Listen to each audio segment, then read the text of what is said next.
नमस्कार मित्रांनो, तर स्वागत आहे तुमचं नर्सिंग ट्युटोरियल आपल्या या चॅनलवरती। आज आपण बघणार आहोत ANM सेकंड इयरचा मिडवायफरी सब्जेक्ट आहे। तर 100 मार्काचा पेपर असतो, पेपर फर्स्ट असतो हा, दोनच पेपर असतात सेकंड इयरला। आता मिडवायफरीमध्ये IMP क्वेश्चन आपण बघू आज। तर एवढी जरी केले तरी स्कोरिंग चांगली बऱ्यापैकी येऊन जाते। त्याच्यामध्ये 15 मार्काचे क्वेश्चन अजून एवढे इन्क्लूड केलेले नाही, 5-6 क्वेश्चन टाकलेले जे व्हिडिओ आपल्या चॅनलवरती अपलोड केलेले। आता इपिझिओटॉमी, आता काही जण म्हणतात इंग्लिशमधून टाकलं, काही जण म्हणतात मराठीत द्या, मराठीतून टाकलं, काही जण म्हणतात इंग्लिशमधून द्या। तर मी दोन्ही याच्यात टाकण्याचा प्रयत्न केला, जे अर्थ माहीत होता तो। तर इपिझिओटॉमी म्हणजे विटपछोद।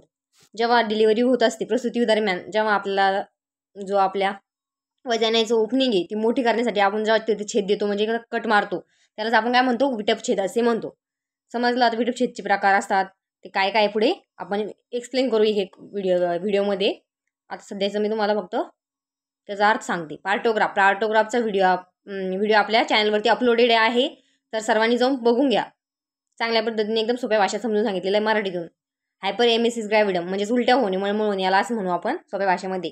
तर याचा व्हिडिओ पाहिजे असेल तर कमेंट करा, मी टाकून देते।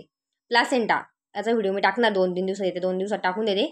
आता हे तुम्ही म्हणसाल ANM सेकंड इयरच्यासाठी, तर तसंच ANM सेकंड इयरसाठी पण IMP आहेच आणि GNM थर्ड इयरसाठी पण इम्पॉर्टंट आहे।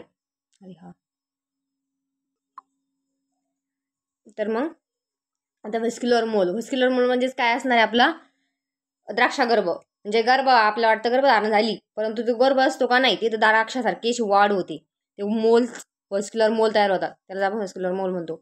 आता फिमेल पेल्विक म्हणजेच स्त्रीकटीर, जे आपलं पेल्विक आहे त्याच्यात रचना कशी आहे, त्याच्यामध्ये किती बोन आहे, परत त्याच्यामध्ये त्याच्यामध्ये शिकवलेलं आहे आपल्याला, त्याचे डायमीटर कसे असतात हे याच्यामध्ये आपल्याला एक्सप्लेन करायचं आहे। नंतर येतं मासिक पाळी तर व्हिडिओ अपलोडेड आहे, तरी बघून घ्या। त्यानंतर येतं फॉरसेप्स डिलिव्हरी।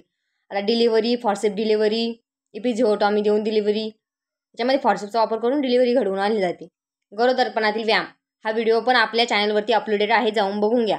त्याचबरोबर पोटाची तपासणी, त्याच्यामध्ये आधी पाल्पेशन करायचं, पोटाची तपासणी कशी करतो आपण, तर तपासणीचा व्हिडिओ लागत असेल तर कमेंट करा, मी सांगते समजून सर्व, माझ्याकडे सर्व नोट्स आहे। त्याच्यानंतर येतं MTP वैद्यकीय गर्भपात, 12 आठवड्याच्या आतमध्ये जो कायदेशीर पद्धतीने होतो गर्भपात, त्यालाच आपण MTP असे म्हणतो। त्याच्यामध्ये काहीतरी क्रायटेरिया असतात, ते क्रायटेरिया आपण बघू नंतर। त्यानंतर फिटल स्कल म्हणजेच बाळाचं जे फिटल स्कलमध्ये आपण त्याच्यामध्ये फ्रंटल बोन, पॅरायटल बोन, प्रत्येक बोन हे एक्सप्लेन करायचे आहे, किती बोन असतात, किती सुचर असतात, समजलं? आणि फॉन्टॅनेला 2 फॉन्टॅनेला असतात, अँटेरियर फॉन्टॅनेला, पोस्टेरियर फॉन्टॅनेला, ते बघायचे। त्यानंतर स्तनपान पण सोपं आहे। स्तनपान तर आपल्या व्हिडिओ अपलोड आहे आपल्या चॅनलवरती, यापैकी बरेच व्हिडिओ अपलोड केलेले आहे मी।